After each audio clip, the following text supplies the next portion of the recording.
Big surprise, we're talking about the five-man band. It doesn't matter if they're an arrogant rival, a foul-tempered second in command, or a kind-hearted pal who's always there when they're needed. The Lancer is always going to be right next to the hero. They're the hero's main foil, and the foil that spends the most time directly involved with them. They usually come with baggage and goals of their own, and that leads to Lancers often being really compelling. Sometimes, at least. Sometimes it makes them more compelling than the heroes themselves, and in the most compelling cases, a writer can convince readers that the story is about the two of them and not just the hero. But I guess that's kinda true about any pair of characters. Like all the members of the five-man band, the Lancer's kind of on the perimeter of the spotlight, but unlike the heart, brains, and muscle, he gets anywhere from a bit to a lot more of the stage to himself. And it all depends on the hero, the character he's made to be, and how the Lancer's existence lifts them both up. Spoilers ahead for Halo 3, One Piece, and Love Live Sunshine. The Arbiter's about as good as thematic foils get, and it's not just because he and Chief are the Shaq and Kobe of first-person shooters, because they aren't. They're two sides of the same coin, and the build-up to their team-up starts as early as the prologue of Halo 2. Chief is being honored for his success, Arbiter is being branded for his failure. There's duality here, and all throughout the game in the missions they take on. From Cairo Station to Metropolis is top-shelf Master Chief. He's back, and cooler than ever. I'm giving the Covenant back their bomb, type shit. Boarding and downing a freaking Scarab on his own and walking out of the smoke like a badass. While the Arbiter is sent to unawake another heretic, someone marked by the Covenant just as he was, forced to kill another elite at the whims of the Prophets, and brave the horrors of the Flood along the way.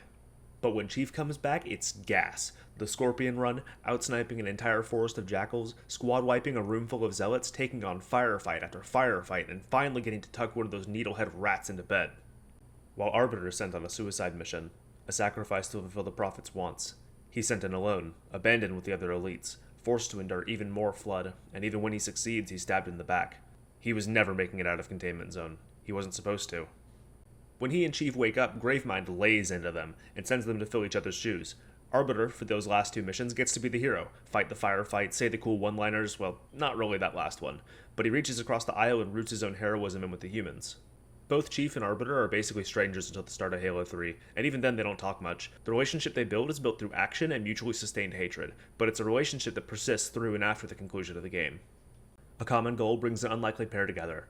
A jaded elite and the Spartan who put a magnum to his chin on round start want to defeat the Covenant. Arbiter and the other elites want to put the Prophets into cribs and make their Covenant anew. There's overlap, and throughout Halo 3 as they fight together, it all builds to him finally putting the energy sword where it belongs. And that's the end of his vendetta, and it's the end of the war against the Covenant. They won, and Chief is left to settle personal issues for the remainder of the game, yet Arbiter sticks around. He's late to the party, but he did come to the Flood-infested High Charity to help Chief and Cortana get out, and he comes with Chief and Johnson to destroy Halo 3. There's a silent sort of brotherhood that's there that was built over the course of the story. They're brothers in arms, and just because his business was finished doesn't mean that the Arbiter can just move on until Chief's business is squared away too. Or, that's what I like to think, but I still don't think I can call the Arbiter a Lancer regardless of how many boxes he checks. There's being a compelling character with bright and blatant parallels to the hero's own story, and fighting alongside them through thick and thin, there's actually being a foil, and then there's being a Lancer. I'm going to entertain the argument that Sergeant Johnson is actually a better Lancer. And not only that, but he's the Lancer for both Chief and Arbiter. When both of the protagonists are one-of-a-kind super soldiers, a normal person who can keep pace with them basically screams, "Yeah, look how cool me and my 8-foot-tall superhero buddy are." Both of them wear one-of-a-kind power armor, but there's contrast in Chief wearing the latest model of the best suit humanity has to offer, and Arbiter wearing the outdated ceremonial plate worn by all the Arbiters before him. You know, some product of the future and symbol of the past dichotomy, but Johnson's just wearing army greens. Both of them are stoic, one-liner dispensers, but Johnson just cracks jokes like a whip. He's also, notably, the only one of the three that doesn't bite his tongue when he sees an opportunity to benefit from reaching out to the other side. Chief and Arbiter also don't really bounce off of each other or raise each other higher. The Arbiter plus Master Chief pair is cooler than either one alone, but it should be multiplicative, like it is whenever either of them is paired with Johnson. The mere presence of a Lancer should make the hero seem cooler. Think Holmes and Watson, Sonic and Knuckles, Goku and Vegeta. All of these pairs lift each other up, while these two are monoliths. They don't spend much time together or share many words, but they had each other's backs while they chased their own goals. The argument for them being Lancers for each other is there, but it's missing some pretty key details. A Lancer is defined by how they interact with the hero, their commitment, how they challenge the hero, and how they carry them to higher heights, not just by their similarities and differences. The two don't have a commitment to one another more than having a common goal. Yes, the Arbiter shows up to escort Chief out of High Charity, and I prefer to read that as him wanting to make sure his personal business gets wrapped up in a bow since Chief helped him wrap up his. But there's no certainty like there is with all the other times Johnson has shown up to come to either of their aids or hype them up. They definitely don't challenge each other any more than Arbiter barking at Chief when they're talking to the Gravemind, or Chief putting the aforementioned Magnum to his gullet. And as much as I'd love to say they carry each other to new heights, there's no point in Halo 3 where either one of them couldn't have gotten the job done on their own, or when one went out of their way to support and enable the other. The specifics of the bond are what tie a Lancer to a hero, and though the Arbiter fits the bill of the Lancer, he doesn't quite check the most important boxes. If those bonds are deeper and those goals are more personal, the connection between hero and Lancer gets even tighter, but the relationship between the two of them is more professional, less supportive, more like they're both simply in the presence of one another and not serving as each other's foils in any deeper way than visually and thematically. It takes more than looking cool together and being buddy cops to qualify a character as a Lancer, and even if everything else is missing, there are 3 qualities that are absolutely mandatory. Let's call them the 3 C's. Zoro is a Lancer, and is nothing short of a maniac, but he's stuck being the straight man to Monkey D, King of the Pirates, Luffy, so he looks like a stickler. He becomes a stickler. Zoro is the exact right-hand man that Luffy needs at all times.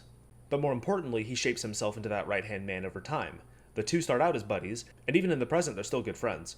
Luffy recruits Zoro because he sees his ambition, and Zoro follows him because his captain's quest to be the Pirate King is outlandish, but earnest, just like his. And over time, they both prove themselves to each other more and more. They both grow, and while Luffy's dream is his own, it's also partially Zoro's. He himself wants to be the strongest swordsman, but he's also willing to throw that dream away for the sake of his captains. Commitment comes with an asterisk. There's nothing wrong with the dance with the dark side every once in a while. Zoro's commitment to Luffy is to him as a person, to him as a symbol, and to him as a captain. He doesn't tolerate any disrespect, and has nothing but confidence in Luffy's every shenanigan. When Luffy gets slugged and humiliated by Bellamy, Zoro's at his neck. And when Luffy refuses to humor their antagonization, Zoro refuses too. What the captain says, goes, but when the captain stops acting like one, the first mate steps up. A good Lancer also has to challenge the hero, keep them in line, slap them on the wrist, stimulate their thoughts with alternatives and such. The two of them have more in common than not, and it means they're almost always on the same page. There's an understanding there that can't be replicated by just anyone, and even so, Zoro isn't afraid to bite at Luffy. When he starts wavering as a captain Zoro respects, he threatens to leave the crew. In a moment when his hero is blinded by sentimentality, he has to put his foot down and remind his whole crew that they are all there for a mission. Their trip across the Grand Line is serious. They're not there to play pirate, and should not associate with someone who is. That resolve he shows forces not only Luffy but the rest of the crew to look inward and mature. In this moment, he's a foil to all of them and brings out the best in them, like a good Lancer should. Zoro's role develops as Luffy proves himself more and more. He can't allow himself to disappoint and fall behind. He has to stand at his captain's side, and when his captain slips, he has to be the one to put his foot down. When his captain's in dire straits, he has to be the one to step up. And when no one, not even himself, can be there for his captain when he needs them the most, he has to slam his head down to the floor and throw away anything he can so he can change that, so he can be stronger, so he will never leave his captain in need again. Zoro has to carry his hero to greater heights. He has to stick his neck out, beating back the hassles that would otherwise waste his captain's time. He puts himself in the line of fire to keep his captain safe, and he never gives up on his own dream. The burden he has on his back as Luffy's Lancer, as his friend, and as his first mate is both of theirs. He's going to be the strongest swordsman, but only if Luffy becomes king of the pirates. The best Lancers support, challenge, and play off their heroes while also keeping their own motivations close to their heart. But the fact that Zoro holds his captain even closer than that lifelong goal of his is a testament to his commitment to Luffy. Zoro may as well have written the textbook on how to be a good Lancer. And that makes him the gold standard, the standard we should never hold other Lancers to. Context is just as important as the actual feats and qualities that go onto a Lancer's resume, and even outside of the more traditional hero stories, you can find good Lancers. Riko Sakurachi is a Lancer. He's stretching it. No, let him cook. Love Live Sunshine is Chika's story about finding her passion and finally being able to give something she cares about her all. And the only others of the Awkward girls who have comparable character arcs are Ruby, bless my sweet daughter's heart, and Riko. She is desperate to rekindle her fire and find out what's wrong with her. Riko's struggle is with herself and finding out what stopped her from playing at her recital. Spoiler alert, it's because she was paralyzed by feelings of loneliness. When she transfers to Uronohoshi, our first encounter with Riko involves her trying to fling herself into the freezing ocean in hopes of blindly stumbling across something. And in a sense, she did. She found Chika, and my neurodivergent ball of sunshine talked her down. But when they met again and Chika solicited her to be an idol with them, Riko turned them down. A lot.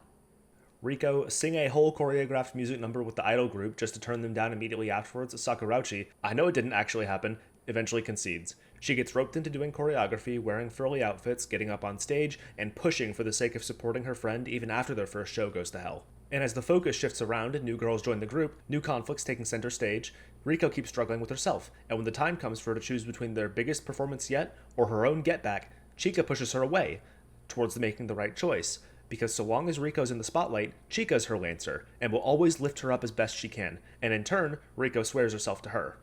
And they're dating. I won't stand for anyone pulling the "they're just good friends" card. You cannot consume Love Live Sunshine through a lens of straightness. But that bond of theirs gets her up on stage, and it gives Yo her resolution to stop being jealous of their closeness she and Chica have. But that's something I'll talk about in the love triangle video.